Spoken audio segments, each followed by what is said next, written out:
జరుగుతుంది. లైవ్లో చూడండి. దేవాలయాలలో కూడా ఎవరికన్నా చూపిస్తున్నారు. లైవ్లో చూసిన తర్వాత మధ్యాహ్నం పూజ చేసిన తర్వాత ఆ రోజు సాయంత్రం దీపాలు పెట్టండి. మన దీపాలు ఎట్లయితే దీపాలు పెట్టండి. తక్కువ 5 ఎంత ఎక్కువ పెట్టినా పర్లేదు. లోపల పూజ మందిరం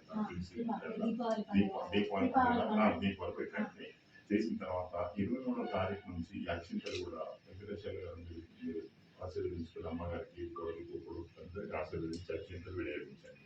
కొంచెం మీరు ప్రెజర్ కూడా చేసుకొని ముందు పుణ్య కార్యక్రమాలకు బర్త్డేలు పెళ్లి రోజులకు కూడా ఉంచుకొని సద్వినియోగపరచుకోండి. తర్వాత ఈ 10 రోజులు 12 రోజులు కూడా మీరు శ్రీరామ జయరామ శ్రీరామ జయరామ అనుకుంటూ మినిమం 150 సార్లు మీరు ప్రవచనం మీరు అనుకూలంగా ఉందండి. సద్వినియోగపరచండి. అయోధ్య అక్కడి నుంచి పూజ చేయబడే అక్షింతలు. జై శ్రీరామ.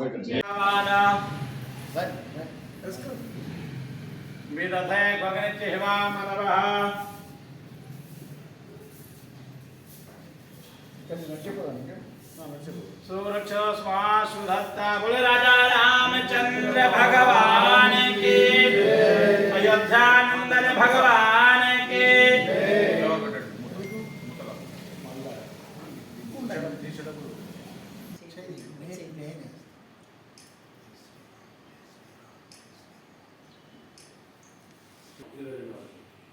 సాయంత్రం దీపాలు వెలిగించి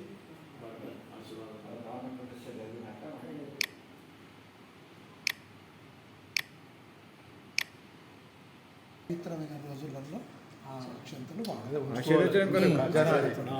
ఖజానా అన్నీ కలుపుకుంటాయి. అంటే మళ్ళీ మీకు ఫోన్ చేశారు అనమాట. మన ఇంటికి రావడం వేరు కదా, సిరిపేటలో చూసేవాళ్ళు అదే అదే చాలా వెలిగించి వారు పెద్దవాళ్ళు ఉంటే వాళ్ళ ఆశీర్వాదం తీసుకొని మిగతా అందరికి కూడా పిల్లలకు వాళ్ళందరికీ ఇట్లా కట్టుకుని డబ్బులు పెట్టుకుని ఏంటంటే దాచుకుంటే భవిష్యత్తులో జరిగే పుణ్యకార్యాలలో కూడా మనం వాటిని ఉపయోగించుకోవచ్చు. 22 దాకా మాత్రం వాడద్దు. 22 సాయంత్రం వాడద్దు. దీపాలు 5 దీపాలు ముట్టించాలి. ఇప్పుడు చైర్మన్ గారు అసలు టౌన్ మొత్తం దీపావళి చేయాలి. రెండోది ఏంటంటే దీపాలు వెలిగించిన తర్వాత పెద్దవాళ్ళు ఆశీర్వాదం తీసుకొని మిగతా వాళ్ళు కూడా పిల్లలు వాళ్ళందరూ కూడా ఆశీర్వాదం ఇవ్వండి. భవిష్యత్ కార్యక్రమాలు 5 దీపాలకు తక్కువ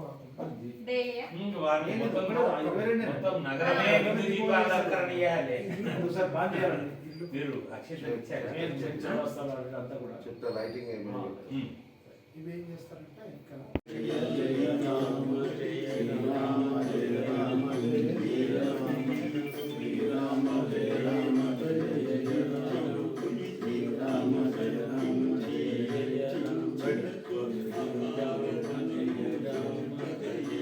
జై శ్రీరామ. జయ జయ రామ శ్రీరామ జయ రామ జయ జయ రామ శ్రీరామ జయ రామ జయ జయ రామ శ్రీరామ జయ రామ జయ జయ.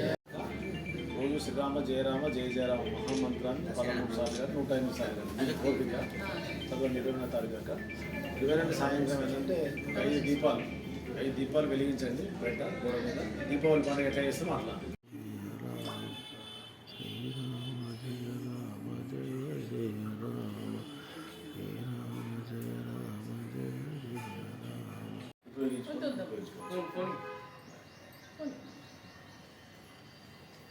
రోజు మామూలుగా శ్రీరామ జయ రామ జయ జయ రామ